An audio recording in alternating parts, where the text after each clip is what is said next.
Can you please update us on today's developments? Sure. Today is the 17th day since the MH370 may have entered the southern hemisphere, flown the southern corridor, and if she came that way, we think would have entered the water somewhere near this search area. And it's Australia's 7th day of active searching out here well to the southwest of Perth, in the area where we think MH370 might have gone.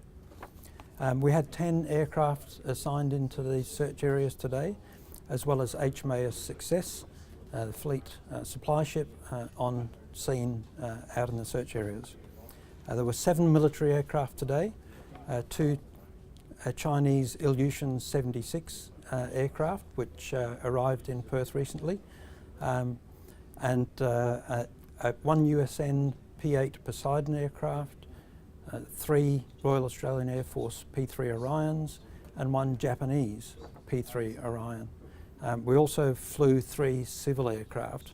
And on the screen here, this search area out to the left is the search area assigned to the Chinese Ilyushins.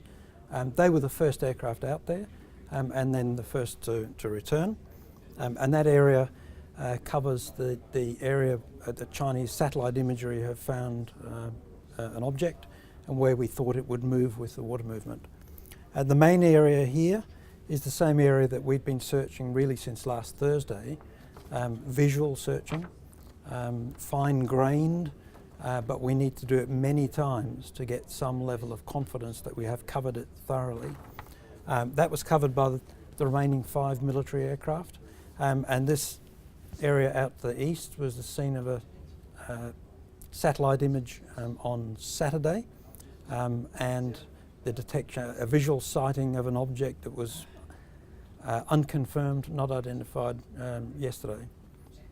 So that's the search area coverage. What you see on screen here, these red marks are our datum marker buoys, which move with the water.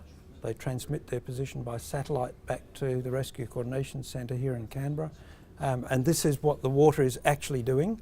And you can see that, in fact, it's moving in different directions in different places, which is an indication of water that's not going anywhere in particular, which is better for searching. It means that we don't have to move the search area a lot. And then down here you can see the little grey square is the sighting today made by one of the P-3 aircraft of 2 objects which have already been reported in media, a cylindrical grey object and another orange object in the same vicinity. We would like to recover those. HMAS Success, shown by the little red dot, is nearby. As the search turned out, the aircraft had to leave before HMAS Success could get there, and Success is still trying to relocate them at the moment. Darkness will be coming relatively soon out there, and so we're not sure whether Success will be able to find them tonight. She may need the assistance of another search aircraft on scene tomorrow to do that. The weather conditions were pretty poor today, with poor visibility. Nonetheless, the aircraft did make these sightings. And sorry, I should say, there was a second sighting, this one up here. That sighting was reported by the Ilyushins having left their search area. They were actually at quite high altitude, looking down through a break in the cloud, and reported seeing something. The US Navy P-8 was assigned to investigate that, investigated it thoroughly and couldn't relocate an object. In fact, in general, I'd make the comment that relocation is proving difficult. That's partly a function of the poor visibility and the fact that aircraft are a long way apart. It's very difficult to get the next aircraft or the next ship onto the spot to take over, watching where the object is, because they're all at the end of their endurance and have to leave. Our plan is to continue this search until last light. There are only 2 aircraft left out there at the moment, one Australian P3 and the United States Navy P8, and they'll be gone from there by 10 p.m. this evening.